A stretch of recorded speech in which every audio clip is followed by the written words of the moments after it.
सबके सामने उस लड़के के साथ शादी से इनकार कर दो और मुझसे शादी का ऐलान करो, वरना मैं तुम्हारी सारी तस्वीरें पूरे समाज में फैला दूंगा। केशव ईशानी को धमका रहा था। मान सम्मान बचाने के लिए उसने केशव की बात मान ली, लेकिन केशव ने अपनी मां की साजिश के अनुसार भरे विवाह मंडप में शादी के समय उसे ठुकरा दिया और अपनी बारात वापस ले गया। जब सब चले गए तो वो ब्राइडल रूम में दुल्हन बनी अकेली बैठी रो रही थी और तभी एक भारी हाथ उसके कंधे पर आकर ठहरा। उठो, आज हमारे 7 फेरे हैं। केशव ने तुम्हें ठुकरा दिया तो क्या हुआ, मैं तुम्हारा हाथ थामूंगा, तुम्हें पूरा सम्मान दूंगा। उस गहरी और दमदार आवाज को सुनकर वो चौंकी और पलट कर देखा तो उसके होश उड़ गए थे, क्योंकि वो तो इस गरीब से घर के सामने रुकी हुई निकुंज राणा की शानदार गाड़ी सबको हैरानी में डाल रही थी। आज तक इस मोहल्ले में इतनी आलीशान और बड़ी गाड़ी किसी के घर के दरवाजे पर खड़ी नहीं देखी गई थी, और ये वही घर था, ईश्वर दत्त जी का घर, जिस पर यह गाड़ी तब से आती थी जब से ईशानी और निकुंज राणा का रिश्ता तय हुआ था। ये बात भी सबके लिए हैरानी की वजह बनी थी, क्योंकि कोई इस बात पर यकीन नहीं कर पा रहा था कि हवेली का इकलौता वारिस निकुंज राणा एक साधारण से घर की लड़की से शादी करने जा रहा है, जिनके सामने ये लोग सिर्फ एक नौकर की हैसियत रखते थे। आज वही लोग उनके समधी बनने जा रहे थे। ईश्वर दत्त जी के घर के भीतर भी अजीब सी अफरा तफरी मची हुई थी। ईशानी की कजिन्स और मोहल्ले की लड़कियां उसकी किस्मत पर जलन और हैरानी से उसे निहार रही थीं। आखिर उसमें ऐसा क्या था जो निकुंज राणा ने उसका चयन किया। आज वो उस खूबसूरत पर्सनालिटी वाले और प्रभावशाली मर्द की दुल्हन बनने जा रही थी, जिसके सपने देखने वाली हजारों लड़कियां यूं ही रह गई थीं। उसे पता था निकुंज राणा उसे लेने आया है, इसी वजह से वो मौके के मुताबिक सबकी नज़रों से बचते हुए हल्के फुल्के कपड़ों में तैयार हो गई थी। शादी की तैयारियां लगभग पूरी हो चुकी थीं, बस रिसेप्शन का थोड़ा सा सामान बचा था जिसे निकुंज अपनी पसंद से लाना चाहता था, और इसी वजह से वो खुद उसे लेने आया था। हालांकि उसने सबसे पहले उसके माँ बाप से इजाज़त ले ली थी और वो मना नहीं कर पाए थे, और यही वजह थी कि उनका होने वाला दामाद आज खुद दरवाजे पर ईशानी को लेने के लिए खड़ा हुआ था। हल्की तैयारी करके उसने एक शॉल कंधे पर लपेटी और बाहर निकल आई। ये पहली बार नहीं था, इससे पहले भी वो कई बार निकुंज के साथ शादी की शॉपिंग कर चुकी थी। लहंगा पसंद करने से लेकर हल्दी के जेवर तक सब कुछ निकुंज ने उसे अपनी पसंद से दिलाया था, और आज रिसेप्शन की ड्रेस चुनने के लिए भी वो खुद उसे लेने आया था। जैसे ही वो तैयार होकर बाहर निकली, सीढ़ियों के पास उसकी मुलाकात केशव से हो गई। केशव ने जोर से उसका हाथ पकड़कर उसे सीढ़ियों की तरफ खींच लिया, और वो उसकी इस गुस्ताखी को हैरानी और अविश्वास से देखती रह गई। ये क्या बदतमीजी है केशव, मेरा हाथ छोड़ो। और केशव की पकड़ इतनी सख्त थी कि उसके नरम हाथ पर लाल निशान पड़ गया। अपने पीले दांतों की नुमाइश करते हुए केशव ने उसके खूबसूरत चेहरे को देखा। इतना इतराने की ज़रूरत नहीं है उस अमीरजादे के साथ। क्यों, वो मेरे होने वाले पति हैं, और तुम्हें इससे क्या मतलब। उसने सख्ती से अपना हाथ छुड़ाते हुए केशव की आंखों में देखा, जहां से नीचता साफ झलक रही थी। मैं तुम्हें एक पल में आसमान से उठाकर जमीन पर पटक सकता हूँ। मेरे पास वो सब कुछ है जो तुम्हें बदनाम और बर्बाद करने के लिए काफ़ी है। और वो स्तब्ध होकर केशव को देखती रह गई, क्योंकि उसने आज तक ऐसा कोई काम नहीं किया था जिस वजह से उसे बदनामी का सामना करना पड़ता। लेकिन सामने खड़े केशव से कुछ भी उम्मीद की जा सकती थी। वो कुछ भी कर सकता था। क्या मतलब, क्या किया है तुमने? उसने एकदम से घबरा कर पूछा। तुमने मुझे ठुकरा कर उस अमीर जादे को चुना है, मेरी माँ को सबके सामने बेइज्जत किया है। तुमने कहा था ना मेरी माँ से कि तुम केशव जैसे लड़की की दुल्हन बनने से बेहतर मरना पसंद करोगी। तो अब मैं तुम्हें जीते जी मार डालूंगा, तुम हर हाल में पछताओगी। तो बेहतर है खुद ही इनकार कर दो इस शादी से। अब अच्छा थोड़ी लगेगा कि तुम्हारी बारात तुम्हारे दरवाजे से वापस लौट जाए। और उसका दिल कांप उठा। भगवान के लिए केशव, ऐसा मत करना, मेरे पापा की इज्जत का ख्याल करो। आज तक तुम लोग मेरे पापा के सहारे इस काबिल बने हो, और आज उसी की इज्जत को मिट्टी में मिलाने का इरादा रखते हो। वो इस इंसान को शर्म दिला रही थी जो शर्म और इज्जत का मतलब भी नहीं जानता था। पहले मैं तुमसे मोहब्बत करता था, लेकिन अब मैं तुमसे नफरत करता हूँ ईशानी। तुमने मेरी मोहब्बत का मजाक उड़ाया है। तुम्हें पता था कि मैं तुम्हें पसंद करता हूँ। और केशव के चेहरे को अफसोस से देखते हुए वो 2 कदम पीछे हट गई। तुम अच्छी तरह जानते हो केशव कि तुम कभी किसी से प्यार कर ही नहीं सकते। तुम्हारे दिल में सिर्फ हवस है, मोहब्बत नहीं। अब मुझे जाने दो, निकुंज मेरा इंतजार कर रहा है। केशव के पास से गुजरते हुए वो बाहर निकलने लगी। तभी उसकी आवाज़ ने फिर से उसके कदमों को रोक लिया। चली जाओ, लेकिन वो दिन दूर नहीं जब वो आदमी तुम्हारा साथ छोड़कर चला जाएगा और तुम बस उसकी पीठ को जाता देखती रह जाओगी, पूरे पछतावे के साथ। उसने इतने यकीन से ये बात कही थी कि ईशानी का दिल जोरों से धड़कने लगा। उसने पलटकर एक बार केशव की ओर देखा और सोचने लगी, वो ऐसा कैसे कर सकता है। उसने आज तक ऐसी कोई गलती नहीं की थी, ऐसी कोई बात नहीं की थी जिससे उसकी इज्जत पर आँच आए। लेकिन केशव कहता था कि उसके पास कोई ऐसा राज है जो उसकी बनी बनाई इज्जत को मिट्टी में मिला देगा। ईशानी अपने पापा ईश्वर दत्त जी को अच्छी तरह जानती थी। अगर ऐसा कुछ हो जाता तो शायद वो वहीं खड़े खड़े उसे ज़मीन में गाड़ देंगे। खुद को संभालते हुए वो घर से बाहर निकल आई थी और घर से बाहर निकलते ही उसके चेहरे पर एक हल्की सी मुस्कान आई थी, क्योंकि सामने ही निकुंज उसका इंतजार कर रहा था। और जब वो घर से बाहर निकल कर आई तो हैरानी से उसके खूबसूरत चेहरे को निहार भी रहा था। उसे खुद यकीन नहीं हो रहा था कि सामने खड़ा शख्स उसका होने वाला है, उसका होने वाला पति है। न सिर्फ उसके लिए बल्कि ये बात पूरे मोहल्ले के लिए हैरानी का कारण बनी हुई थी कि निकुंज राणा जैसा हैंडसम और रईस इंसान इस घर का दामाद बनने जा रहा था, जहां अक्सर एक वक्त की रोटी के बाद दूसरे वक्त की रोटी मिलना मुश्किल होती थी, जहां सिर्फ ईश्वर दत्त जी ही कमाने वाले थे और खाने वाले न जाने कितने लोग थे। लोग आराधना जी को भी हैरत और अविश्वास से देख रहे थे।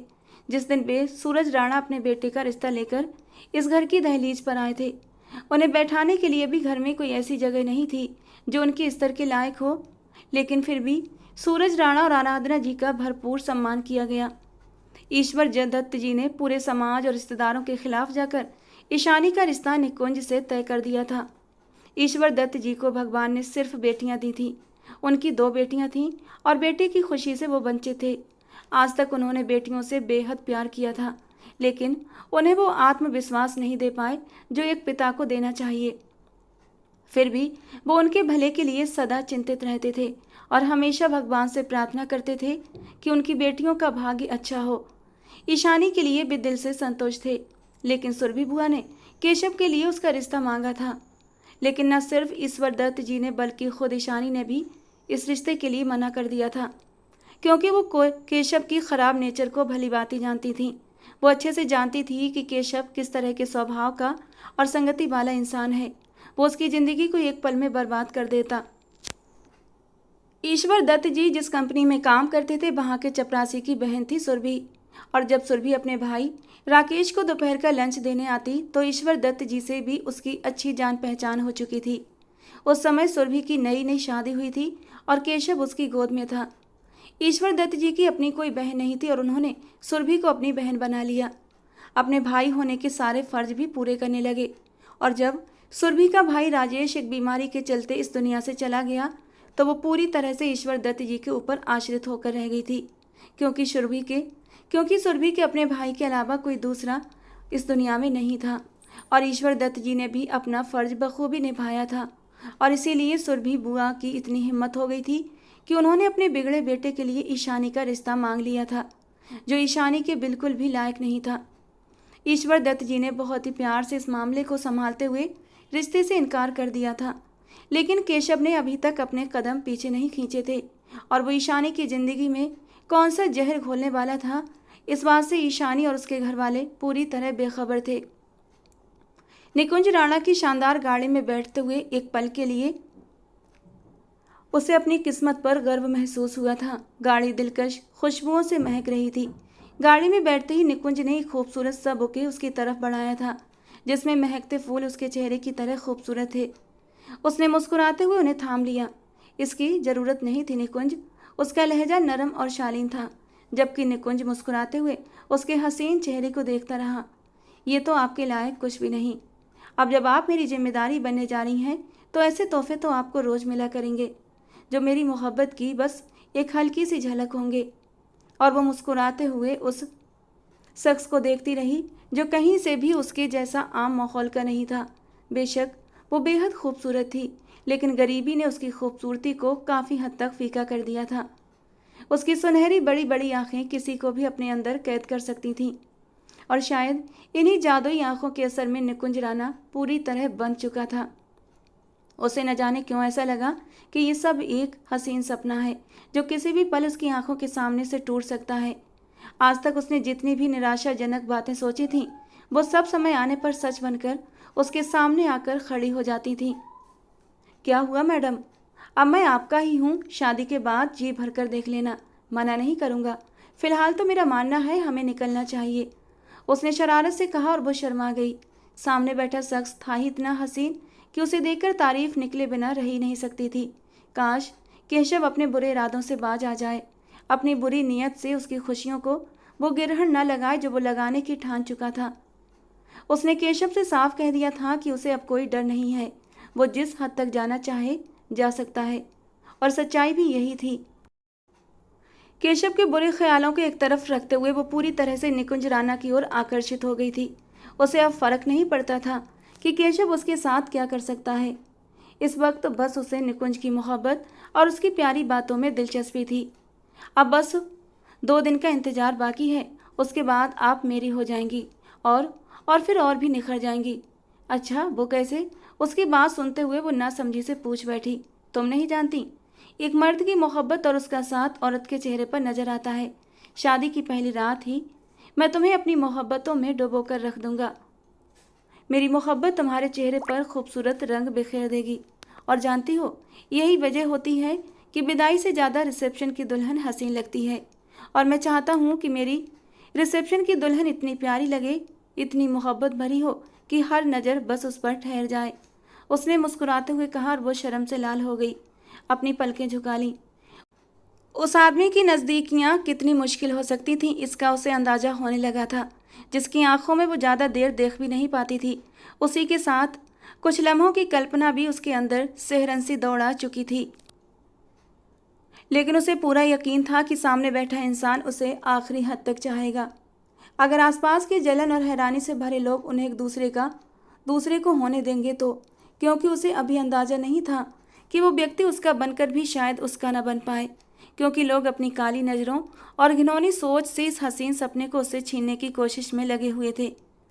अपने माँ बाप के घर में उसने न जाने कितनी ख्वाहिशों को मार दिया था, छोटी छोटी खुशियों को तरसते हुए उसने दिन गुजारे थे, और अब उस घर में जाने के बाद उसकी हर अधूरी ख्वाहिश पूरी होने वाली थी। वो ख्वाहिश जिन्हें उसने बचपन से अपने दिल में सजा कर जिया था। शॉपिंग करते हुए उसने सबसे महंगी चीज़ों का चुनाव किया। सिल्वर कलर की शानदार मैक्सी उसके रिसेप्शन के लिए चुन ली गई थी, जो दोनों की पसंद की थी। निकुंज राणा और उसका साथ इतना दिलकश था कि ईशानी को पहले ही पल में यह एहसास हो गया था कि शॉपिंग लगभग अब पूरी हो चुकी है, और अब उसे जल्दी से घर लौटने की फिक्र सताने लगी। इसीलिए उसने झिझकते हुए निकुंज से कहा, वापस चलें। निकुंज ने शरारती नज़रों से उसे देखा था, और फिर धीरे से उसके करीब होता हुआ बोला, मेरे ख्याल में अभी भी कुछ बाकी बचा है। उसने हैरानी से शॉपिंग बैग की ओर देखा। सब कुछ तो पूरा हो गया है ना? उसकी बड़ी बड़ी आंखों में हैरानी और सवाल देखकर उस पल वो उसे इतनी मासूम लगी कि निकुंज काफ़ी देर तक उसके हसीन चेहरे को बस निहारता रहा। मेरे ख्याल में एक खूबसूरत सी ड्रेस वेडिंग नाइट के लिए भी होनी चाहिए, जिसे देखने का हक सिर्फ मेरा हो। और बस एक पल में ही वो कान की लौ तक लाल हो चुकी थी। सामने बैठे इंसान की बेबाकी का उसे कोई अंदाज़ा नहीं था। नरमी से उसके करीब आते हुए निकुंज उसके दिलकश चेहरे की ओर झुका था, जिस पर छाई हुई लाली उसे और भी दीवाना बना चुकी थी। कैसी बातें कर रहे हैं आप? सिर्फ उसका लहजा नहीं, उसका पूरा वजूद कांप उठा था। चेहरा शर्म की वजह से गुलाबी होने लगा था, लब थरथरा उठे थे, पलकें कांप उठी थीं, जबकि निकुंज अब भी तपती हुई नज़रों से उसे देख रहा था। चलो, आपकी ख़राब होती हालत की वजह से फ़िलहाल इन बातों को यहीं रोक देते हैं। परसों रात फिर इन बातों को आगे बढ़ाएंगे, और उस वक्त मैं तुम्हें शर्माने का मौका बिल्कुल भी नहीं दूंगा। एक आंख दबाते हुए उसने एक बार फिर उसे शर्मा दिया था। उसकी हालत देखकर वो मुस्कुराते हुए गाड़ी की ओर बढ़ गया था, और फिर उसके पीछे पीछे ईशानी अपनी शॉल संभालती एक एक कदम रखती साथ चलने लगी। अपनी जान बख्शे जाने पर उसने गहरी सांस ली थी। उसका दिल न जाने क्यों इतना बेसब्र सा हो रहा था। मुझे आपसे कुछ पूछना है, गाड़ी घर की ओर जा रही थी जब ईशानी ने उसकी आंखों में देखते हुए पूछा, क्यों नहीं, 100 बातें पूछो। निकुंज का लहजा मोहक था। आपने सिर्फ मेरा चुनाव क्यों किया? ये एक ऐसा सवाल था जो सिर्फ उसकी जुबान पर नहीं बल्कि उसके आसपास मौजूद हर इंसान के मन में उठ रहा था। निकुंज ने मुड़ते हुए उसके खूबसूरत से चेहरे को देखा। इसका जवाब तुम्हें बहुत जल्दी ही मिल जाएगा, लेकिन अभी मैं तुम्हें नहीं बता सकता, गंभीर लहजे में कहते हुए उसने अपना पूरा ध्यान ड्राइविंग पर लगा दिया था और ईशानी बस उसे देखती रह गई। उसके दिमाग में कई अजीब अजीब से सवाल घूमने लगे, लेकिन फिलहाल वो उन सब के बारे में सोचना नहीं चाहती थी। निकुंज ने उसे दरवाजे पर उतार दिया और वो चाहकर भी कह न सकी कि अंदर आ जाओ। उसे अभी अपने पापा से बहुत झिझक महसूस होती थी, जो स्वभाव से बेहद सख्त थे, और ऊपर से सुरभि बुआ की लगाई बुझाई हर वक्त उनके मूड को और भी ख़राब कर देती थी। आज रात ही उसकी मेहंदी थी और कल रात बारात का फंक्शन था। वो सीधे अपने कमरे में चली गई। उस वक्त घर के किसी भी सदस्य से मिलकर वो अपना मूड ख़राब नहीं करना चाहती थी, क्योंकि निकुंज के साथ बिताए गए पलों की लाली अभी भी उसके गालों पर उभर रही थी। दिल जोरों से धड़क रहा था और वो अपनी हालत को अकेले में बैठकर महसूस करना चाहती थी, अपने दिल की धड़कनों को संभालना चाहती थी। थोड़ी देर बाद ही शालू जी कमरे में आई थीं। ईशानी अपने बेड पर आंखें बंद किए बैठी हुई थी। अरे बेटा, तुम कब आई? उन्होंने ईशानी को गले लगाते हुए प्यार से पूछा। ईशानी ने भी नरमी से उठकर अपनी माँ को गले से लगा लिया। वो अपनी बेटी से एक पल की भी दूरी बर्दाश्त नहीं कर सकती थीं, और अब तो उनकी जान से प्यारी बेटी हमेशा के लिए घर छोड़ने वाली थी। मेरा बच्चा, बाहर आ जाओ, डिनर का टाइम हो गया है। मुझे लगा तुम अभी तक निकुंज के साथ हो। मैं काफ़ी देर से आ चुकी हूँ मम्मी। नंदिनी कहाँ है? उसने अपनी छोटी बहन के बारे में पूछा। यहीं कहीं होगी, शादी की तैयारियों में मस्त होगी। डिनर की टेबल पर बैठती उसकी सुरभि बुआ की बेटी बीना उसे तीखी नज़रों से घूरती रही। ईशानी को उनकी नज़रों का अंदाज अच्छे से था। वो कभी भी बर्दाश्त नहीं कर सकती थी कि ईशानी निकुंज राणा जैसे लड़के की दुल्हन बने। वैसे ही कितनी अजीब बात है ना कि शादी से पहले ही तुम निकुंज के दिल में अपने लिए बदगुमानियाँ पैदा कर रही हो। कल को वो कहेगा कि तुम्हें तो आदत है गैर मर्दों के साथ घूमने की। वीना ने ईश्वर दत्त जी की ओर देखकर ऊंची आवाज़ में कहा था। वीना की ये बात सुनते ही ईशानी बुरी तरह घबरा गई थी। निकुंज पापा से इजाज़त लेकर गए थे। बीना दीदी, अरे इजाज़त लेने ही आया था ना, हम भी जानते हैं, लेकिन इस तरह शादी से 2 दिन पहले अपनी दुल्हन के साथ घूमना फिरना कहाँ के संस्कार हैं। अब जब इजाज़त लेने आया था तो क्या भाई उन्हें रोक देते? वो तो उसे निकुंज राणा के सामने बोले ही नहीं थे। अब जब वो दामाद बनने जा रहा है, वो भी इतना अमीर, ऐसे में भाई साहब मना कैसे कर सकते थे? ये सुरभि बुआ थीं, जिन्होंने जैसे कसम खा रखी थी कि वे कभी भी इन लोगों को चैन से जीने नहीं देंगी। बस करें सुरभि, खाने के बाद मेहंदी का छोटा सा फंक्शन है, बच्चियों को तैयार भी होना है, जल्दी जल्दी खाना खा लें। शालू जी ने उनका ध्यान उस बात से हटाकर खाने की ओर कर दिया, जबकि बीना लगातार ईशानी को तीखी नज़रों से घूरती रही। घर में बैठी बैठी उसकी उम्र निकलती जा रही थी अच्छे रिश्ते की तलाश में, जबकि उससे छोटी ईशानी का रिश्ता इतने रईस खानदान में तय हो गया था। ये बात उसके लिए सहन करना नामुमकिन था। खाने के दौरान भी वो केशव की नफरत भरी नज़रों का निशाना बनी रही। कुछ निवाले लेकर ही वो उठकर अपने कमरे में चली आई थी। जाते वक्त भी उसने सुरभि बुआ की आवाज़ को अपने कानों में गूंजते पाया था। अरे, इसको खुशी ही इतनी है, आज की रात तो निवाले नीचे नहीं उतरेंगे। जबकि उसके पापा ईश्वर दत्त जी एक गिलास पानी होठों से लगाकर बिल्कुल चुपचाप बैठे हुए थे। उसके दिल में दर्द की एक लहर सी उठी थी। न जाने उसके पापा कब तक अपनी इस मुंह बोली बहन की बातों के सामने यूं ही खामोश बने रहेंगे। ये सबके लिए तकलीफ भरा था। थोड़ी देर बाद एक पार्लर वाली लड़की आई और उसे हल्का फुल्का तैयार कर दिया। हवेली से बस बड़े बुजुर्ग ही मेहंदी लगाने आने वाले थे। गांव की रस्मों के अनुसार लड़का और लड़की का संयुक्त फंक्शन इस घर में अनुमति नहीं थी, और इसीलिए हवेली वालों ने भी जोर नहीं दिया था। हल्की फुल्की सजावट में वो साधारण से लहंगे में भी इतनी खूबसूरत लग रही थी कि कई जलन भरी नज़रों का निशाना बनी हुई थी। सूरज राणा और उनकी पत्नी बड़ी धूमधाम से मेहंदी लगाने आए थे। वो उनकी होने वाली बहू थी। उन्होंने उसके खूब लाड नखरे उठाए थे। जिस प्यार से उसे मेहंदी लगाई, बीना और सुरभि बुआ तो जल जल कर राख हो गई थी। सूरज राणा ने आगे बढ़कर कई नोट उसके सिर से फेरते हुए नौकरों में बांट दिए थे। नंदिनी तो खुशी के मारे फूली नहीं समा रही थी। उसकी मासूम बहन की इतनी बड़ी खुशी का दिन जो था। उनके जाने के बाद भी लोग निकुंज को मेहंदी लगाने गए थे और सुरभि बुआ और उनकी दोनों बेटियां एक बार फिर हवेली की शानो शौकत से प्रभावित होकर लौट आईं। निकुंज के दोस्तों ने जिस शानदार तरीके से उसकी मेहंदी का इंतजाम किया था, पूरे गांव में उसी की चर्चा थी। आज तक सबके लिए ये बात एक रहस्य बनी हुई थी कि आखिर वो लोग ईशानी जैसी लड़की को अपनाने के लिए कैसे मान गए थे। इस बात से अभी तक पर्दा नहीं हटा था। सूरज राणा और आराधना जी की खुशी से ये अंदाजा हो रहा था कि ईशानी सिर्फ निकुंज की नहीं, उनकी अपनी पसंद भी थी। मेहंदी का फंक्शन ख़त्म होने के बाद वो उठकर कमरे में आ गई। नंदिनी और वो देर तक मेहंदी लगवाती रहीं और फिर कुछ देर के बाद वो आराम करने के लिए लेट गई। अभी उसकी आंख लगी ही थी कि कमरे का दरवाज़ा खुला और वो घबरा कर उठ बैठी। नंदिनी कमरे में नहीं थी। वे लोग निकुंज को मेहंदी लगाने चले गए थे और जब ईशानी की नज़र आने वाले वजूद पर पड़ी तो उसका दिल जोरों से कांप उठा था। वो कोई और नहीं बल्कि केशव था। तेज नज़रों से देखते हुए वो उसके सामने आकर बैठ गया। उसकी हथेली थाम कर उसने उस पर लिखा निकुंज का नाम देखा, जबकि ईशानी हैरान होकर उसका चेहरा देखती रही। एक झटके से उसने अपना हाथ छुड़ाया और उठकर उसके सामने आकर खड़ी हुई। मुझे एक रात तो चैन से रहने दो, कल वैसे ही तुम्हारी जान छोड़कर हमेशा के लिए जा रही हूँ। उसकी आंखों से आंसू बहने निकले। उसे पहले ही इस बात की उदासी थी कि वो हमेशा के लिए इस घर से जा रही है और अब इन लोगों की हरकतें उसे चैन से जीने नहीं दे रही थीं। तुम्हारे पास अब भी वक्त है ईशानी, इस रिश्ते से मना कर दो, वरना मैं तुम्हें कहीं का नहीं छोड़ूंगा। इस बार फिर चेतावनी देती नज़रों से उसने ईशानी की ओर देखा, जो हैरानी से उसकी आंखों में झांक रही थी।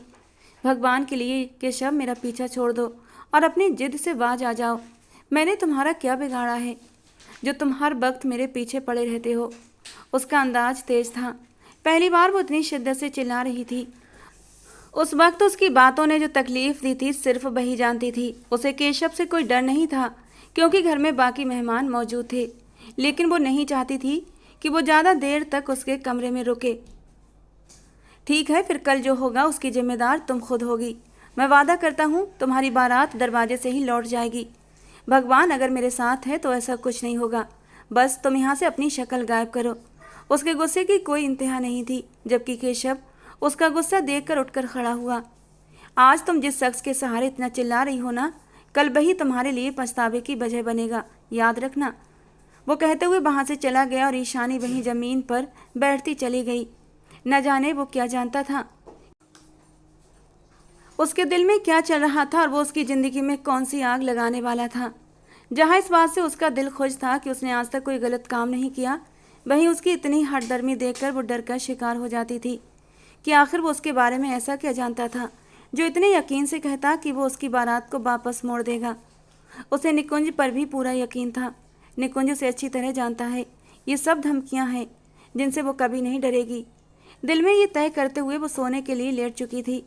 अगले दिन जो होगा वो देखा जाएगा। अभी उसकी फिक्र करना बिल्कुल ज़रूरी नहीं था। अगला दिन खुशी और हलचल से भरा हुआ था।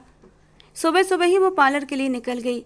उसके दिल में एक अजीब सी उदासी भी थी और बेहिसाब खुशी भी।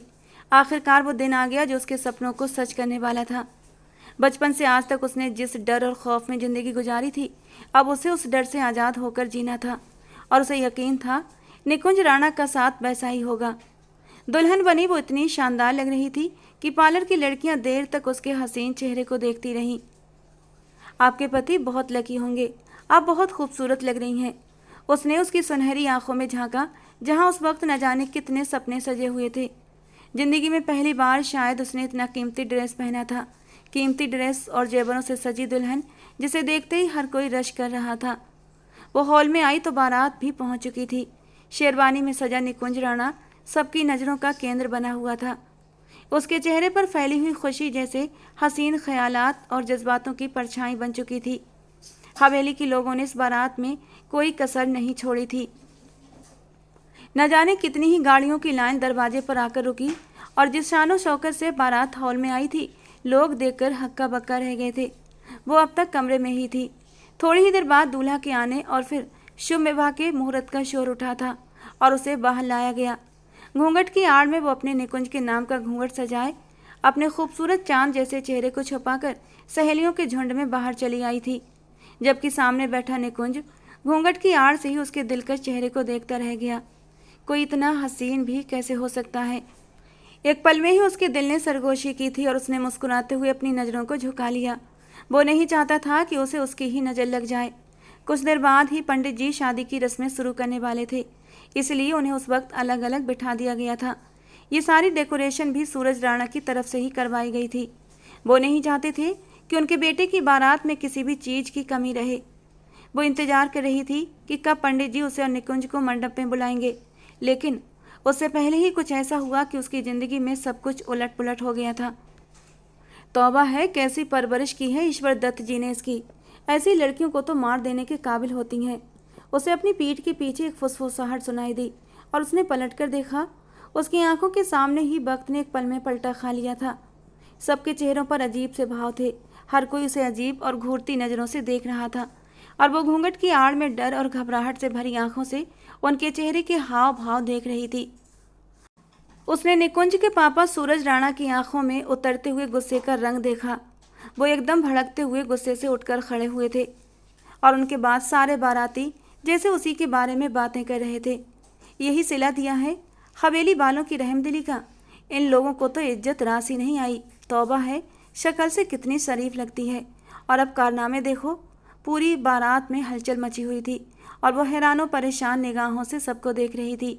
एक ही पल में ये क्या से क्या हो गया था। उसने ढूंढती हुई निगाहों से केशव को देखना चाहा, लेकिन वो मौके से ही गायब था।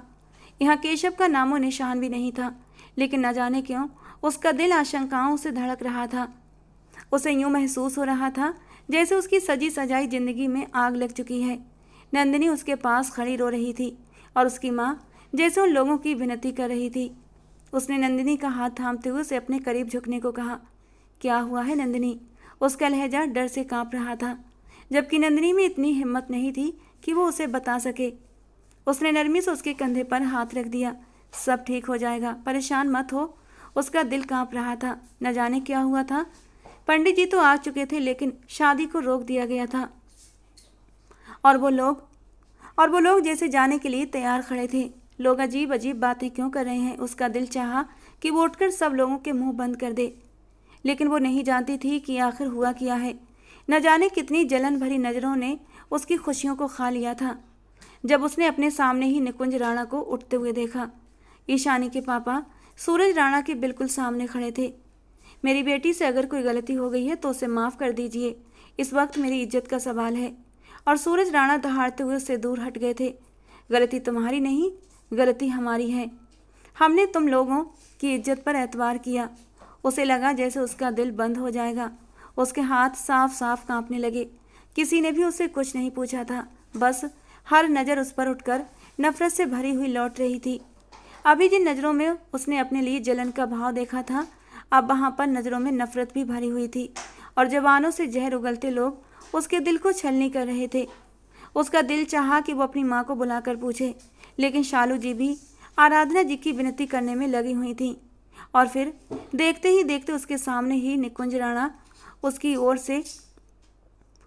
ओर एक नज़र फेंककर स्टेज से उतरता चला गया और उसके साथ ही उसकी धड़कनें भी रुकने लगी थीं। वो लोग बारात को वापस लेकर जा रहे थे, जबकि वो जैसे मरने के करीब थी। बेहतर है तुम खुद ही इनकार कर दो। क्या अच्छा लगेगा कि कल तुम्हारी बारात तुम्हारे दरवाजे से लौट जाए? दूर से कहीं उसकी कानों में केशव की आवाज़ गूंजी थी और उसने सख्ती से अपनी आंखें बंद कर लीं। बिल्कुल बही हुआ था जिसका डर था। वो जलन करने वाले लोग उसकी खुशियों को खा गए थे और उसकी इज्जत भी हमेशा हमेशा के लिए चली गई थी। क्या यही सिला था उसकी ईमानदारी और इज्जत का कि एक पल में ही उसे सबके सामने बेइज्जत कर दिया गया? निकुंज राणा की लाई हुई बारात वापस चली गई और लोग मुंह पर हाथ रखकर अजीब अजीब फुसफुसाहटों में लगे हुए थे। अपना नहीं तो बेचारे बाप का ही ख्याल कर लेती। कैसे गरीबी में ईश्वर दत्त जी ने पाल पोस कर बड़ा किया था। उसने शिद्दत से निकुंज राणा के नाम का घूंघट उठाते हुए नीचे फेंक दिया। उसमें इतनी हिम्मत नहीं थी कि वो सब लोगों की नज़रों का सामना कर पाती। उसकी आंखों से आंसू मोतियों की तरह टूट टूट कर गिर रहे थे। क्या इतनी जिल्लत उसके हिस्से में आनी बाकी थी? बस एक दिन की बात है मेरी जान, और उसके बाद आप पूरी तरह मेरी पनाहों में होंगी। निकुंज के ये शब्द उसके कानों में गूंजने लगे। उस शख्स ने उसे कितने हसीन ख्वाब दिखाए थे और अब एक पल में ही उसे लोगों के बीच छोड़कर चला गया था। उसका घूंघट कहीं कदमों में गिर गया था जब ईश्वर दत्त जी सख्ती से उसकी ओर बढ़े और सब लोगों के सामने ही उसके मुंह पर एक जोरदार थप्पड़ जड़ दिया। वो नहीं जानती थी कि हुआ क्या है, बस ये थप्पड़ उसके बाप की बेयकीनी का थप्पड़ था। थप्पड़ की शिद्दत इतनी तेज थी कि वो एकदम से गिरती चली गई। नंदिनी और शालू जी ने लपक कर उसे उठाया। शालू जी ने रोते हुए उसे गले से लगा लिया। क्या इसी दिन के लिए हमने तुम्हारी परवरिश की थी? क्या यही सिला दिया है तुमने हमारी मोहब्बतों का? उनकी आवाज़ भी कांप रही थी और आसपास खड़े लोग तमाशबीन का किरदार निभा रहे थे। न जाने लोग क्यों नहीं सोचते कि किसी की ज़िंदगी का तमाशा देखने वाले लोगों की ज़िंदगियां भी तमाशा बन जाती हैं। तमाशा देखने वाले खुद भी तमाशा बन जाते हैं। भगवान के लिए पापा मुझे बताइए, आखिर मैंने क्या किया है? वो लोग क्यों वापस चले गए? इतनी सीधी सादी ना बनो कि तुम्हें मालूम ही नहीं कि तुमने क्या किया है। अरे तुमने मेरे भाई का सिर शर्म से झुका दिया है। मुझे तो पहले ही तुम्हारे चाल चलन ठीक नहीं लगते थे। ये सुरभि बुआ थीं जिन्होंने इतनी शिद्दत से जहर उगला था कि वो बजाय उनकी बातों को ढकने के सबके सामने और भी उजागर कर रही थीं। अब कौन करेगा तुमसे शादी? तुम्हारी माँ तो पहले ही ईश्वर भाई को औलाद नहीं दे पाई बेटे की सूरत में, और तुम्हें हम सब पर बोझ बनाकर ईश्वर भाई के कंधों पर डाल दिया और तुम लोगों ने ये सिला दिया। बुआ की पीठ पर खड़ी बीना आज जैसे खुशी से फूली नहीं समा रही थी। उसे ये जलन खाए जा रही थी कि ईशानी निकुंज राणा की मोहब्बत की अकेली हकदार बन जाएगी, उस अमीर घराने की इकलौती बहू और उस भव्य हवेली पर राज करने वाली रानी। लेकिन उसके सामने जैसे सब कुछ टूट गया था। वो तो खुद हैरान और परेशान थी, जैसे भगवान ने उसकी बरसों की दुआ पूरी कर दी हो। उसे उस रोज़ एहसास हुआ कि जब इंसान पर बुरा वक्त आता है तो अपने ही उसमें अहम किरदार निभाते हैं। इन लोगों ने सारी ज़िंदगी उसके पापा का खाया था, हमेशा उनके हिस्से की खुशियाँ पाई थीं, और आज उनकी ज़िंदगी में आई हुई खुशियों को भी निगल गए थे। उसे पूरा यकीन था ये सब केशव की चाल थी। वही उसे धमकियां देता था। उसने पापा के सामने कुछ कहने की कोशिश की थी कि तभी सुरभि बुआ ने उसे झंझोड़ते हुए वहीं बैठा दिया। खबरदार लड़की, अगर तुमने किसी पर इल्ज़ाम लगाने की कोशिश की, अपने किरदार पर लगे दाग को छुपाने के लिए जुबान मत खोलो। उसका रोता हुआ चेहरा किसी के लिए भी रहम के काबिल नहीं था। पापा की खामोशी उसे अंदर से तोड़ रही थी। उनकी लाल आंखें बता रही थीं कि उन पर कैसी कयामत गुजर रही है। और तभी उसने मेन दरवाजे से केशव को अंदर आते देखा था। वो मक्कारी से उसकी ओर देख रहा था। क्या हुआ मम्मी? वो लोग वापस क्यों चले गए? वो ऐसे पूछ रहा था जैसे उसे इस पूरे मामले का कुछ पता ना हो। होना क्या है? इसके कारनामों का पता सूरज राणा को चल गया और वो अपने बेटे की बारात वापस ले गया। यहाँ भी सबसे पहले सुरभि बुआ ही बोली थी और वो नकली अफसोस से सबको देखता रहा। धीरे धीरे चलते हुए वो ईश्वर दत्त जी के पास आया था। कोई बात नहीं अंकल जी, हिम्मत रखें, गलतियां इंसानों से हो जाती हैं। वो बहती हुई नज़रों से उस आदमी के मक्कार चेहरे को देख रही थी जिस पर सिर्फ और सिर्फ दोगलापन लिखा हुआ था। ईश्वर दत्त जी की कमर तो पूरी तरह टूट चुकी थी। उन्होंने जिंदगी भर इज्जत से जीने की कोशिश की थी। भले ही उन्होंने कभी अपनी बेटियों से प्यार जताकर उन्हें जाहिर नहीं किया था, लेकिन कभी उनसे नफरत भी नहीं की थी। हर ख्वाहिश पूरी करने की कोशिश की थी उनकी, लेकिन आज उन्हें जो मिला वो उसके हकदार नहीं थे। क्या तुम ईशानी से शादी करोगे?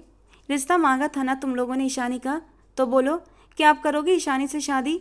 उन्होंने पलटकर केशव की ओर देखकर कह दिया, और केशव की तो जैसे बरसों की मुराद पूरी हो गई। उसने चुपचाप अपना सिर झुका लिया और तभी सुरभि बुआ घबराते हुए आगे बढ़ी। अरे भाई जी, ये क्यों करेगा शादी? पहले जब मैं आपके दरवाजे पर आई थी तो आपकी बीवी और बेटी ने आसमान सर पर उठा लिया था। मेरा बेटा कोई कम नहीं है, हजारों ऐसी लड़कियां मिल जाएंगी। ये मेरी इज्जत का सवाल है सुरभि। अगर आज इसकी शादी नहीं हुई तो शायद ये सारी उम्र के लिए मेरी दहलीज पर बैठी रह जाएगी। उनका अफसोस किसी भी सूरत में कम नहीं हो रहा था, जबकि सिर्फ मर जाने की कसर बाकी थी। इस वक्त ईशानी की जो हालत थी उसे सिर्फ वही जानती थी। उसने सख्ती से अपने माँ के हाथों को थाम लिया। भीगी भीगी नज़रों से वो अपनी माँ की ओर देखने लगी। उसे मर जाना मंजूर था, लेकिन वो उस शख्स की दुल्हन नहीं बनना चाहती थी। उसके ख्वाबों का महल इतनी शिद्दत से ज़मीन पर ढेर हुआ था कि अभी तक उसकी किरचें उसकी रूह में चुभ रही थीं। अभी ये सारे जख्म ताज़ा थे और उसे अब एक नया जख्म दुल्हन के रूप में ये मिल गया कि केशव के साथ उसकी शादी का फैसला हुआ था। आपको अपनी बेटी की परवरिश अच्छे से करनी चाहिए थी भाभी जी। मेरी भी बेटियां जवान हुई हैं। मजाल है कभी भी मेरी बेटियों ने किसी की तरफ आंख उठाकर भी देखा हो।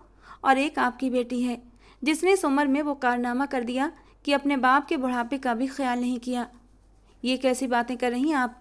ईशानी उस इंसान की बेटी है जिसे आप अपनी जबान से भाई कहते नहीं थकती। सारी दुनिया भी उसके खिलाफ खड़ी हो जाए तो आपके मुंह से ये बातें अच्छी नहीं लगती। लोगों के सामने उस वक्त वो उस मासूम की इज्जत जिस तरह उछाल रही थी, न जाने बहू बनाने के बाद वो उसे जीने भी देती या नहीं। लो जी, उल्टा चोर कोतवाल को डांटे। गलती भी आपकी और बातें भी आप दूसरों को सुनाएं। जितनी बातें आप अब कर रही हैं ना, ये बातें आपको अपनी बेटी की परवरिश के दौरान सोचनी चाहिए थी। पापा मेरी बात सुने, मैंने ऐसा कुछ भी नहीं किया। मेरा यकीन करें, मैं कसम खाकर कहती हूँ, मैंने आज तक ऐसा कोई काम नहीं किया जो आपकी इज्जत पर दाग बन सके। भगवान के लिए मेरे साथ ऐसा ना करें। उसने अपने बाप के सामने हाथ जोड़ते हुए विनती की थी, जबकि उसकी हालत देखकर उनका भी दिल कचोट रहा था। लेकिन जबकि हकीकत ये थी कि लोगों की नज़र में वो एक बदचलन लड़की साबित हो चुकी थी।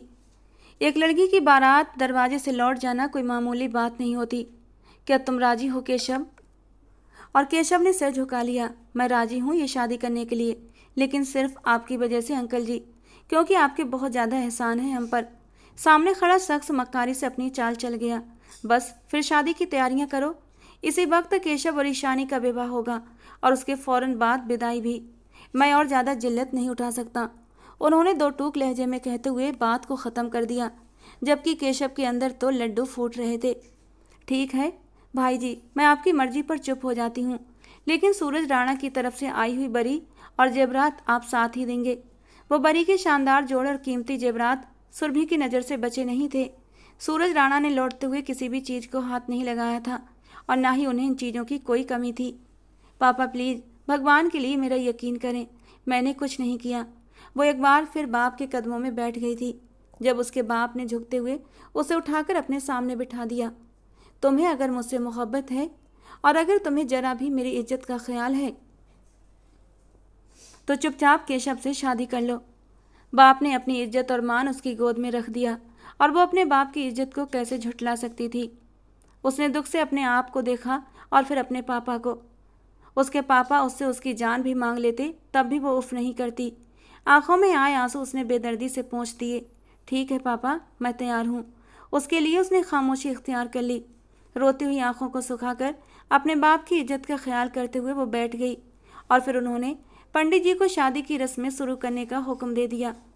उसे अब पूरा यकीन हो गया था, एक पल में ही आसमान की ऊंचाइयों से गिरकर जमीन में दफन होने का मतलब क्या होता है। एक पल में ही उसकी ज़िंदगी ने किस कदर बदलाव देखे थे, सिर्फ वही जानती थी। उसे यकीन था कि मायूस भरी सोचें जब इंसान पर हमला करती हैं तो वो हकीकत का रूप भी धर लेती हैं। निकुंज राणा की मोहब्बत उसे हमेशा से ही एक खूबसूरत ख्वाब की तरह लगती थी, जो आंखें खुलते ही उसके हाथ से छिन जाएगा। और ऐसा ही हुआ था। वो शख्स अपनी चाल में कामयाब हो गया था। मंडप में केशव के बराबर में लाकर ईशानी को आराम से बिठा दिया गया था। वर और वधू दोनों फेरों के लिए खड़े हो जाएं, पंडित जी ने मंत्रों का उच्चारण करते हुए कहा। लेकिन उसकी नज़रें तो बाहरी दरवाजे पर जमी हुई थीं। दाखिली दरवाजे से उसने निकुंज राणा को अंदर आते देखा था और ये उसकी नज़रों का धोखा नहीं था। वो एक पल में साकित हो गई। पंडित जी ने अपनी बात को दोबारा दोहराया, जबकि वो मुकम्मल खामोशी से उस शख्स को अपनी ओर आते हुए देख रही थी। तो क्या वह उसकी सोच पर इस कदर हमला कर चुका था कि अब वो जागती आंखों से उसके ख्वाब देख रही थी। उसने अपने सुन्न होते दिमाग को झंझोड़ना चाहा, लेकिन वो शख्स हकीकत में उसकी ओर दौड़ता हुआ चला आ रहा था और फिर वो उसके सामने आकर खड़ा हो गया। ये शादी नहीं हो सकती, रुकिए पंडित जी। अभी उसने केशव के साथ फेरे लेना शुरू नहीं किए थे कि निकुंज राणा ने सबको रोक दिया था। सब लोग हैरत और बेयकीनी से उसे देख रहे थे। शेरवानी के खुले हुए बटन और बिखरे हुए बालों वाला वो शख्स उसे प्यासी और दर्द भरी नज़रों से देख रहा था, जो उसके सामने बैठी आंसू बहाते हुए अभी भी हैरत से उसे देख रही थी। मैं करूँगा ईशानी से शादी। मुझे सब कुछ पता चल चुका है अंकल। वो सब कुछ सिर्फ और सिर्फ एक फ्रॉड था। मुझे माफ़ कर दीजिए। मैं यहाँ से जाने की गलती ना करता तो इतनी जिल्लत का सामना ना करना पड़ता। मैं ईशानी से शादी करूँगा। वो इतनी जल्दी और शिद्दत में ये अल्फाज दोहरा रहा था जैसे उसे मालूम हो कि एक पल में वो उसकी ज़िंदगी से दूर चली जाएगी। तो क्या मुकद्दर ऐसे ही एक पल में काया पलट देते हैं? खबरदार, अब ये मेरी होने वाली बीबी है, तुम अपनी बारात लेकर वापस चले गए हो। केशव दहाड़ते हुए उसकी ओर बढ़ा और निकुंज का गिरेबान थाम लिया, जबकि सुरभि बुआ तो होशो हवास खोते हुए उसकी इस हरकत को देख रही थी। वो सामने खड़ा शख्स निकुंज राणा था। उसे मिनटों में जमीन में दफन कर देने की हिम्मत रखता था सूरज राणा का बेटा, जबकि उसका बेटा उसके गिरेबान में हाथ डालकर जितनी बड़ी गलती कर रहा था उसे शायद अंदाजा नहीं था। निकुंज राणा ने उसे झटकते हुए खुद से दूर फेंक दिया। खबरदार, अगर आज के बाद मेरी और ईशानी की ज़िंदगी में दखल देने की कोशिश की। तुम लोगों ने सारी ज़िंदगी ईशानी के बाप के टुकड़ों पर गुजारा किया और आखिर में उन्हीं की इज्जत को पामाल कर दिया। मैं तुम्हारी असलियत से अच्छी तरह परिचित हो चुका हूँ। अगर तुम चाहते हो कि इस घर से रुखसती से पहले तुम्हारी अर्थी उठे, तभी दोबारा आगे बढ़ना। और केशव के चेहरे की रंगत एक पल में जर्द हो गई थी। उसे अंदाजा नहीं था कि सामने खड़ा शख्स उसके बारे में इतनी सारी मालूमात रखता होगा। पलटते हुए उसने ईश्वर दत्त जी की ओर देखा। अंकल, मुझे माफ़ कर दीजिए। मैं आपको यकीन दिलाता हूँ कि आपकी बेटी को हमेशा अपने दिल की शहजादी बनाकर रखूँगा। वो इतनी शिद्दत से कह रहा था कि बीना ने जलते हुए अपना चेहरा घुमा लिया। कैसा शानदार मर्द उसके हिस्से में आया था, जिसे देखकर उसे लगता था कि मुकद्दर ने उसके साथ काफ़ी बड़ी ज्यादती कर दी। घर की बड़ी बोथी और निकुंज राणा किसी और के हिस्से में आ चुका था, जबकि वो ये नहीं जानती थी कि हसद और बुरी नीयत इंसान को अंदर ही अंदर खा जाती है। अब खामोश क्यों है भाई जी? ये वही शख्स है जिसने अभी हमारी बच्ची को जिल्लत से रूबरू कराया था और अब उसे दोबारा अपनाने के लिए आ गया। इससे इनकार करके यहाँ से बाहर भेजिए। सुरभि बुआ ने आगे बढ़कर एक बार फिर जहर उगला, जब ईश्वर दत्त जी ने उसकी ओर एक तीखी नज़र डालकर अपना रुख फेर लिया। पंडित जी, शादी की रस्में शुरू करें। मेरी बेटी ईशानी और निकुंज राणा की शादी की रस्में। एक बार फिर पंडित जी ने बरबधू को फेरे लेने के लिए कहा था और इस बार ईशानी खुशी से अपने आंसू पोंछते हुए निकुंज का हाथ थामकर खड़ी हो गई थी। पूरे विधिवत शादी संपन्न हुई थी, जबकि रुखसती के लिए उसने खुद कहा था कि एक बार फिर पूरी शानो शौकत से हवेली के तमाम लोगों को इकट्ठा किया जाएगा और वो उसे शान से बारात लेकर जाएंगे। ब्राइडल रूम में उसे ले जाकर एक बार फिर उसके मेकअप को नया टच दिया गया था। एक बार फिर वो दुल्हन बनकर बाहर आई थी। उसे अभी भी यकीन नहीं आ रहा था कि मुकद्दर ने उसके हक में फैसला कर दिया था। वो जैसे समंदर में डूबने से पहले सिर्फ एक पल में बच गई थी। बारात के ऐन वक्त उसकी कुछ गलत तस्वीरों को एडिट करके उन तस्वीरों को बारातियों में बांट दिया गया था। बांटने वाला कोई और नहीं बल्कि केशव था, जिसने बाहर से अपने लड़कों को भेजकर ये गलत काम अंजाम दिया था। और वो तस्वीरें देखते ही देखते निकुंज राणा और सूरज राणा के हाथों में पहुंच गईं। तस्वीरें इतनी हकीकत से भरी हुई लग रही थीं कि कोई भी उन पर यकीन कर सकता था, जबकि उस इलाके में सूरज राणा की इज्जत से हर कोई परिचित था। उसके दिल में अभी भी दुख भरा हुआ था कि उस शख्स ने उसका साथ नहीं दिया था, उस पर एतबार नहीं किया था। निकुंज वहाँ से बदगुमान होकर बाहर निकल गया था, जबकि उसके दोस्त ने, जो कि एक FIA में था, एक पल में ही डिक्लेयर कर दिया था कि ये तस्वीरें नकली हैं। वो उसे ऑफिस लेकर गया और वहीं पर उसने 1 मिनट में डेटा निकाल कर उसके सामने रख दिया था। ये तस्वीरें सिर्फ चेहरे की बनावट से एडिट की गई थीं। उसने सारी मालूमात निकलवा ली थी। ये सारा कारनामा केशव ने ही किया था। वो चाहता तो अभी उसे ज़मीन में गाड़ देता, लेकिन जितनी गलती केशव की थी उतनी ही बड़ी गलती उसकी अपनी भी थी। अगर उस वक्त वो उसके सामने एतबार से खड़ा हो जाता, वो लड़की जो उसकी मंगेतर होने के बावजूद उस पर हक नहीं जताती थी, कैसे किसी और की बाहों में। उसने एतबार नहीं किया और उस नाजुक सी लड़की को इतना कुछ सहना पड़ा। उसे अभी भी अपने दिल में शर्मिंदगी का एहसास था। उस रोज़ सिर्फ अपनी मोहब्बत के सदक़े में उसने केशव को माफ़ कर दिया, लेकिन उस माँ बेटे का राज खोलकर उसने न सिर्फ उन लोगों को जलील किया बल्कि उन्हें वार्निंग भी दी कि अगर आज के बाद उन्होंने राणा ख़ानदान की बहू की तरफ आंख उठाकर भी देखा तो वो उन लोगों की आंखें निकाल लेगा। और वो लोग जानते थे कि वो इतनी ताकत रखता है, अगर उन्हें ज़मीन में दफन भी कर देता तो शायद उससे कोई पूछने वाला नहीं होता। लेकिन उसकी परवरिश सूरज राणा ने की थी। स्टेज पर वो उसे थामते हुए अपने साथ ही बिठा चुका था। उसके सामने ही झुकते हुए उसने उसकी हथेली पर अपने लब रख दिए थे और वो शुक्र और दुख से मुस्कुरा दी थी। आशीर्वाद के साय में उसे हवेली रुखसत कर दिया गया था। शालू जी की खुशी का कोई ठिकाना नहीं था। वो 1000 बार भगवान का धन्यवाद कर रही थी कि उनकी बेटी की इज्जत और जिंदगी दोनों ही बच गए थे, वरना वो जितने बड़े अजाब से आशना होने वाली थी, शायद उन्हें पूरी उम्र ही तड़पना पड़ता। अपने बाप के गले से लगते हुए वो बेकाबू होकर रो पड़ी। जब उन्होंने उसका चेहरा उठाते हुए उसके माथे पर जिंदगी में पहली बार अपने लब रखे थे।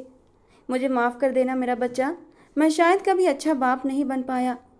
और उसने अपने बाप के हाथ थामते हुए उन पर अपने होंठ रख दिए।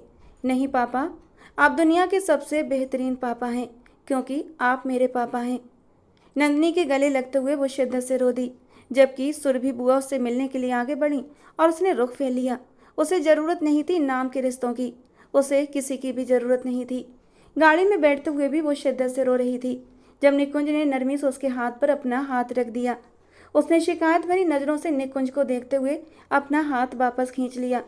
मैंने आपसे शादी की है, लेकिन मत भूलिए कि मैं आपसे बहुत नाराज़ हूँ। मैं कभी भी आपको माफ़ नहीं कर सकती। और वो दुख से उसे देखता रहा।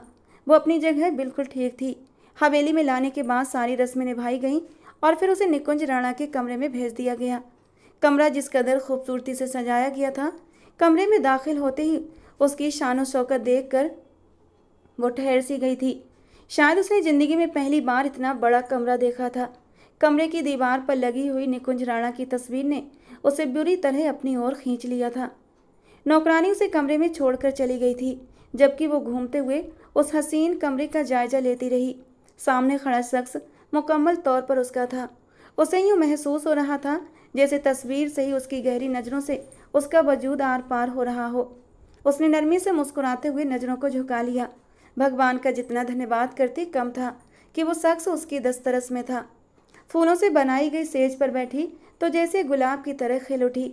घूंघट को एक बार फिर अपने चेहरे पर गिराते हुए वो उसकी मुंतजिर थी।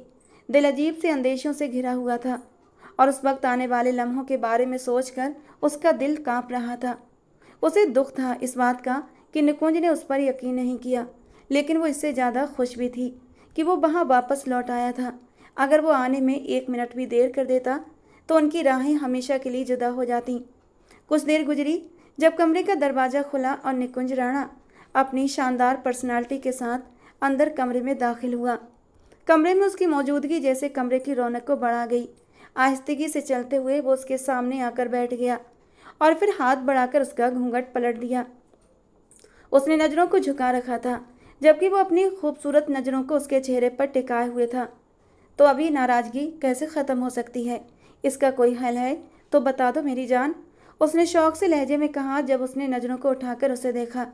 उसकी आंखों में हल्की सी नमी थी। निकुंज तड़प उठा। नहीं जाना, ये खूबसूरत आंखें रोने के लिए नहीं बनी हैं। ये सिर्फ ख्वाब देखने के लिए बनी है। निकुंज, तुम सारी ज़िंदगी मुझ पर यकीन रखना, मैं कभी भी ऐसा नहीं कर सकती। वो जैसे आने वाले दिनों से डरी हुई थी कि अगर बाद में कुछ ऐसा हुआ तो शायद वो एक बार फिर उसे बेयकीनी का शिकार हो जाएगा। जब निकुंज ने नरमी से उसका हाथ थामते हुए अपने लबों से लगा लिया। मैं मर तो सकता हूँ, लेकिन अब तुम पर शक नहीं कर सकता। तुमने एक बार पूछा था कि मैंने तुम्हारा चुनाव क्यों किया, तो सुन लो, मैंने सिर्फ इसीलिए तुम्हें चुना क्योंकि मुझे बीवी के रूप में एक शर्म और संस्कारों से भरपूर लड़की चाहिए थी। अगर मुझे खूबसूरत हसीन चेहरों से मतलब होता तो न जाने कितनी हसीन चेहरे मेरे कदमों में बिछ जाते, लेकिन मुझे वो लड़की चाहिए थी जिसे मेरी दौलत से मतलब ना हो, जिसे सिर्फ और सिर्फ मेरे वजूद से मतलब हो।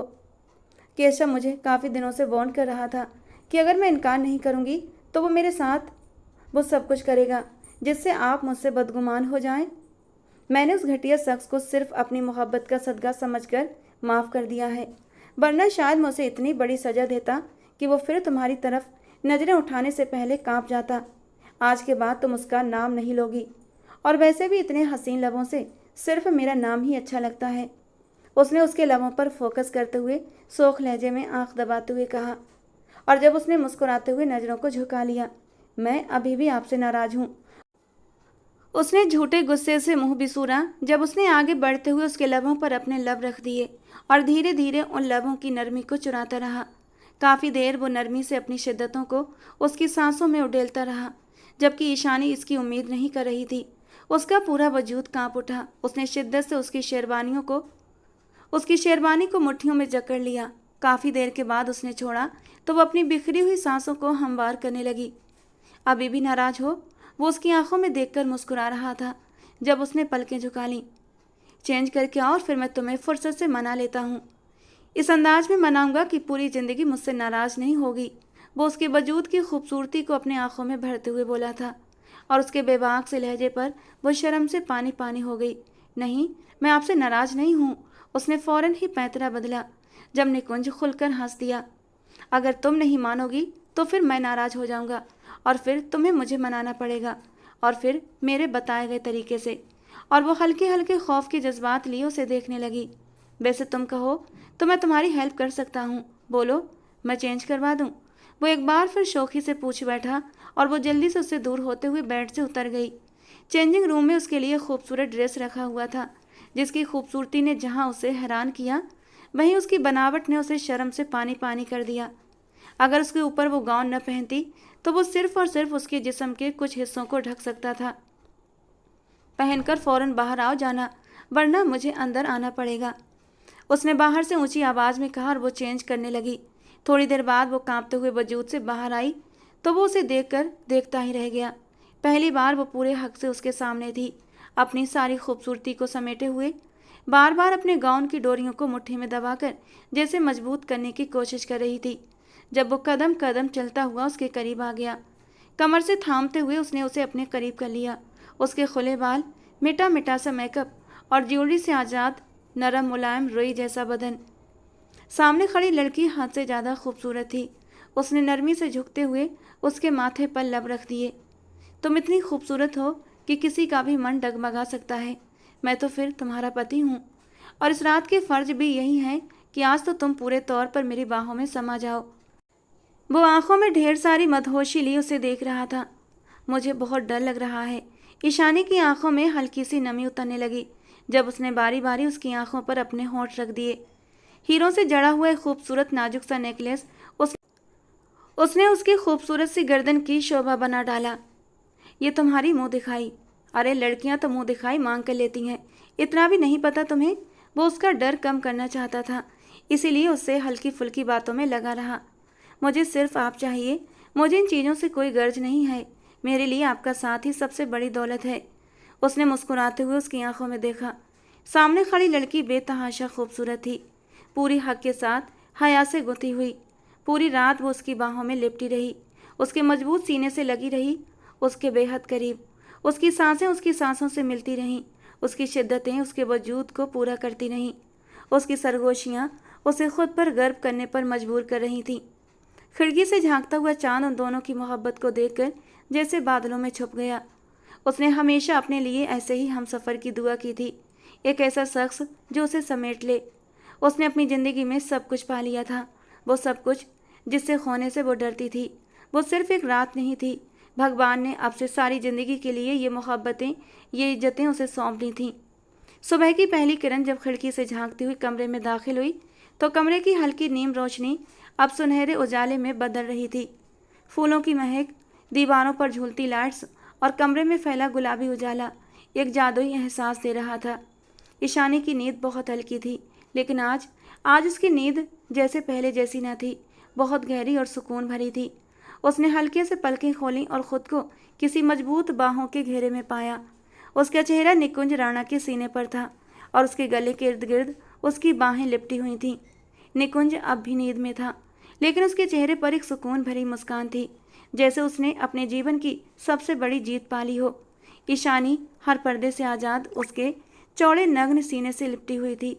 रात के खूबसूरत पल उसके चेहरे पर शर्म की लाली बिखेर गए। उसके प्यार करने का अंदाज ऐसा था जिसे सोच कर ही ईशान की दिल की धड़कनें तेज हुई थीं। ईशानी हल्के से मुस्कुराई। उसने खुद को उसकी बाहों से धीरे से अलग किया, लेकिन जैसे ही वो उठने लगी, निकुंज ने बिना आंखें खोले ही उसकी कलाई थाम ली। इतनी जल्दी कहाँ जा रही हो मिसेज राणा? उसकी आवाज़ नींद से भरी और बेहद धीमी थी, लेकिन उसमें जो मोहब्बत थी वो ईशानी के रगों में उतर गई। मुझे लगा आप सो रहे हैं, ईशानी ने धीमे से जवाब दिया। तुम मेरी ज़िंदगी की सबसे हसीन सुबह हो, भला मैं इसे सोकर कैसे बर्बाद कर सकता हूँ? निकुंज ने मुस्कुराते हुए आंखें खोलीं और उसे खींचकर फिर से अपने पास ले आया और उसकी नरम मुलायम धड़कनों पर और ईशानी सिसकते हुए उसके चौड़े सीने से लिपट गई। आप बहुत गंदे हैं, पूरी रात मुझे जगाकर आपको सुकून नहीं मिला जो अब दोबारा से। और निकुंज ने मुस्कुराते हुए अपना चेहरा उसकी गर्दन में छुपा लिया था। मैं चाहता हूँ तुम मुझसे कभी दूर ना हो, एक पल के लिए भी। ईशानी उसकी बाहों में थी और उन लम्हों को वो दोनों